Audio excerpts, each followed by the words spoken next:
earlier today, Hillary Clinton refusing to answer questions about claims that her campaign paid tech workers to infiltrate Trump Tower and White House servers in an attempt to connect Trump to Russia. Yeah, Jen, after spending years obsessing over everything Trump-Russia related, this is now the last story that Democrats want to talk about.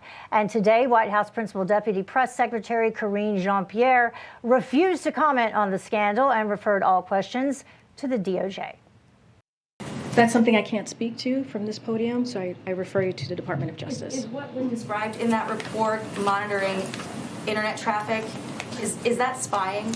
Again, I can't speak to that report. I refer you to the Department of Justice. Generally speaking, that with monitoring internet traffic. Jackie, my answer is not going to change. I refer you to the Department of Justice. Well, joining us now to discuss former New York City Mayor Rudy Giuliani. Rudy, thank you so much for joining us. You were, of course, the former President Trump's attorney during Russiagate.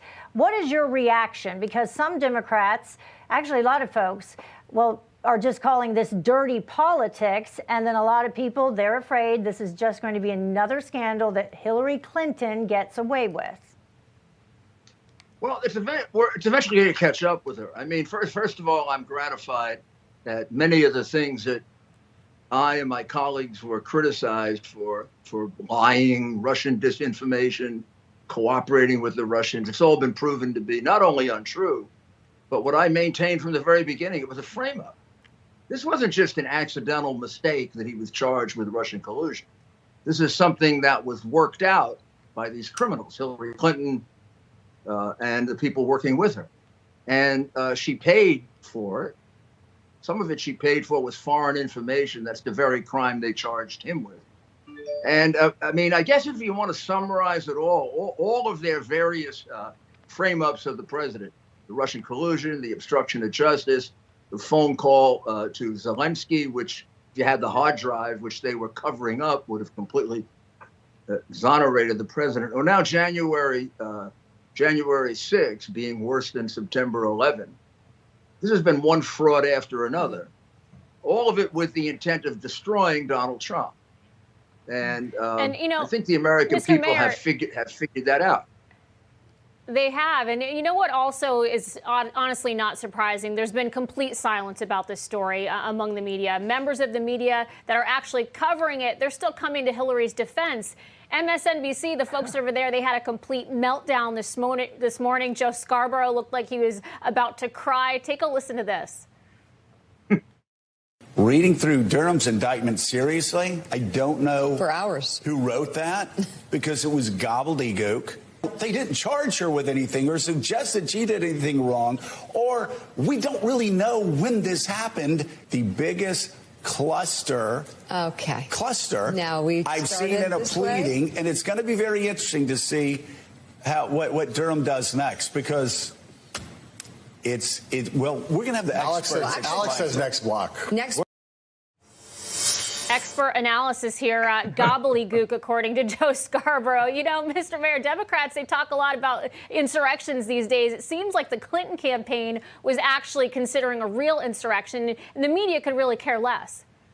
Well, they actually did it. I mean, they tried to overthrow the government several times while he was president. When you develop a false criminal story about a president in order to get him impeached, and you all cooperate in it. I mean, look at Schiff, for example, standing up at the height of it when it was starting to die and saying, I've got evidence here of two people that have direct evidence of Russian collusion by Donald Trump. Now, where's that evidence? Did it go away? And why is he on this phony January 6th committee? He's already been proven to be a liar who's willing to lie to just dislodge the president. So how can you have any confidence in this committee, which, by the way, is illegal? I mean, it doesn't have a minority membership. It really can't subpoena anybody. Yeah. But it's I mean, going through the whole thing all over, we're watching it in retrospect and in real time. January 6th is nothing more than Russian collusion with another name and a new lie and a new set of crazy, exaggerated. It's worse than September 11. Yeah. It's worse than Pearl Harbor. It's worse than the Civil War. It's worse than the end of the world. But at the same time, you can have tell when they're Durham. lying, they exaggerate. Yeah, but at the same time, you have Durham obviously not willing to let go yet, and perhaps firing some warning shots with that filing last Friday. But even still, you have Democrats working overtime to attack Durham's work, claiming because there aren't any dates, it's unclear who was in the White House, when this spying would have gone down. You had the MSNBC guest alleging that the tech executive wasn't monitoring Trump, he was just protecting Obama. Listen. Yeah. The rest of it will come out, don't worry. The Durham investigation is in real trouble. One of the things he revealed in that, which I've heard from other people, is this claim that Rodney Jaffe was accessing data from the White House. All of that data precedes Trump's inauguration. What happened is Rodney Jaffe was trying to keep Barack Obama safe from hackers. That's all it is. So why would the Clinton campaign have to pay someone to protect Obama's servers? And you also have the researchers who were using this information, they were given the information at Georgia Tech, were telling Jaffe and others that this was an overreach to try to make this connection specifically with Trump when it comes to Russia. Well, how do you think Trump knew about it back then? I can't tell you exactly how, but I know how he knew about it back then. There's a lot more to come out. This is not, I mean, they may feel that it's gobbledygook, but it's gobbledygook supported by about 1,000 pieces of evidence, none of which have been revealed yet.